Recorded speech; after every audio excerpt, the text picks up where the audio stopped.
भजनलाल सरकार के शिक्षा मंत्री मदन दिलावर अपने बयान को लेकर एक बार फिर से विवादों में हैं। शिक्षा मंत्री ने एक कार्यक्रम के दौरान महिला शिक्षकों की ड्रेस को लेकर बयान दिया तो राजस्थान की राजनीति गर्म हो गई। ये बयान 7 सीटों पर होने वाले विधानसभा उपचुनाव से ठीक पहले आया है, लिहाजा इसके राजनीतिक मायने भी उतने ही बड़े हैं जितना बड़ा उनका बयान। पेश है ये खास रिपोर्ट। शिक्षा मंत्री मदन दिलावर अक्सर अपने बयानों को लेकर राजनीतिक गलियारों की सुर्खियों में बने रहते हैं। इस बार उनका बयान उन्हीं के विभाग के महिला शिक्षकों के लिए था। सबसे पहले इस बयान को सुनिए। जब बच्चा इसको सुनता है तो गुरु जी के बारे में क्या सोच सकती है कि झूठ बोलता है। बच्चे क्या सोचते हैं? झूठ बोलने से दांत बच जाती है। झूठ बोलने वाला आदमी प्रसन्न हो जाता है, ऐसा तो संस्कार ऐसे मिलेगा। हम अर्धनग्न होकर के स्कूल में जाते हैं। कई बहनों को देखता हूँ जो अच्छे कपड़े नहीं पहनती, पूरा शरीर दिखा करके और स्कूल में जाती है। हमारे बच्चों को उसका अच्छा संस्कार नहीं होता, यानी कुसंस्कार बनता है। इसलिए उनको सोचना चाहिए कि मैं शिक्षा हूं या मैं शिक्षक हूं। हमको कैसा बनाव करना चाहिए, क्या खाना चाहिए। कई मैं शिक्षक बहनों और भाइयों को देखता हूं विमल गुटखा खा के जाते, बच्चों का क्या प्रभाव पड़ेगा? गलत से पड़ेगा।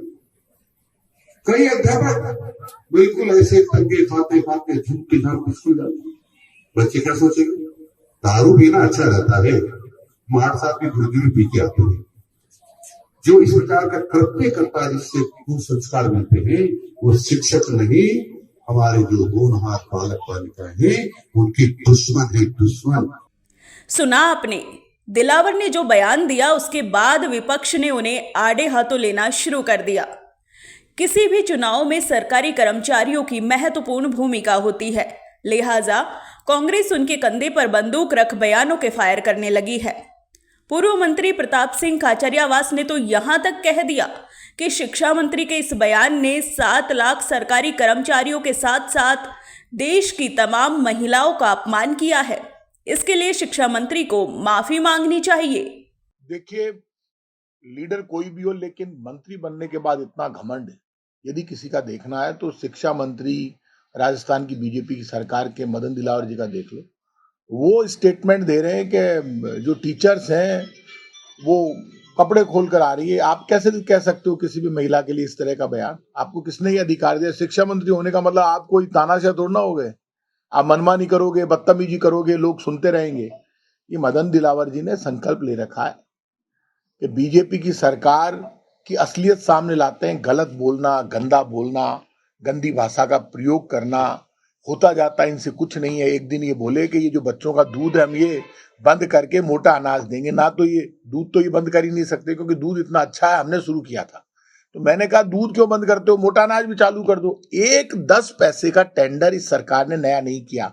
शिक्षा विभाग में भी कुछ नहीं किया, किसी और विभाग में भी नहीं किया। और समीक्षा के नाम पर रोज मीटिंग करती है ये सरकारें, और समीक्षा के नाम पर इतना बड़ा खेल चल रहा है कि जिन बड़ी कंपनियों पर बीजेपी के नेताओं ने चार्ज लगाए थे, उन बड़ी कंपनियों में से एक का टेंडर कैंसिल नहीं हुआ। जिनको आप कह रहे थे ये गलत है, ये चोर है, तो बीजेपी वाले समीक्षा के नाम पर उन बड़े टेंडर जिनको मिले हुए उनको डराते हैं, धमकाते हैं, और 10 महीने से जिससे हो जाए वो खेल चल रहा है। कमीशन बाजी का खेल नहीं चल रहा है। ये कुछ भी कर लेने समीक्षा की, ये 5 साल समीक्षा करते रहेंगे, इनसे कुछ नहीं होना जाना है। और ये जो शिक्षा मंत्री मदन दिलावर जी हैं, इनको तो 5 साल तक परमानेंट रखना चाहिए। ये ही बीजेपी की जो कहते हैं ना कि बीजेपी की लंका में कोई आग लगाएगा तो मदन दिलावर जी आगे चल रहे हैं। बदतमीजी से बोल रहे हैं। आप कैसे बोल रहे हैं? आप महिलाओं के लिए इस भाषा का प्रयोग कर सकते हैं क्या? और यदि कर सकते हैं तो मुख्यमंत्री भजनलाल जी को और जेपी नड्डा राष्ट्रीय अध्यक्ष को सामने आकर बताना चाहिए, क्या उनके शिक्षा मंत्री ने जो भाषा बोली है टीचर्स के लिए कि बिना कपड़ों के टीचर्स आ रही है, बिना कपड़ों के कोई टीचर नहीं आती राजस्थान में। ये राजस्थान है, ये वीरों की धरती, स्वाभिमान की धरती है, महारानी पद्मिनी की धरती है, जो स्वाभिमान के लिए, धर्म के लिए जिन महिलाओं ने जोहर किया, ये वही राजस्थान है। तो यहाँ के तो डीएनए में ही आप ये मान के चलो कि धर्म और संस्कृति है। यहाँ के तो डीएनए में ही सम्मान है। यहाँ की महिलाओं का तो बहुत बड़ा सम्मान है।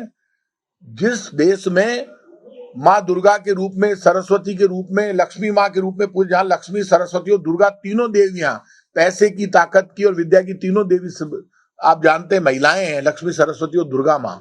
वहां पर आप महिलाओं का अपमान कर रहे हैं। ऐसे शिक्षा मंत्री को माफी मांगनी चाहिए और उनको जवाब देना चाहिए कि टीचर्स के लिए उनकी जो भाषा है वो गलत है, वो माफी मांगेंगे। और माफी यदि वो नहीं मांगते तो मानकर चलना कि भारतीय जनता पार्टी स्त्रियों का सम्मान नहीं करती है, टीचर्स का सम्मान नहीं करती है। बीजेपी को इसका जवाब देना पड़ेगा, नहीं देगी तो जनता जवाब लेगी।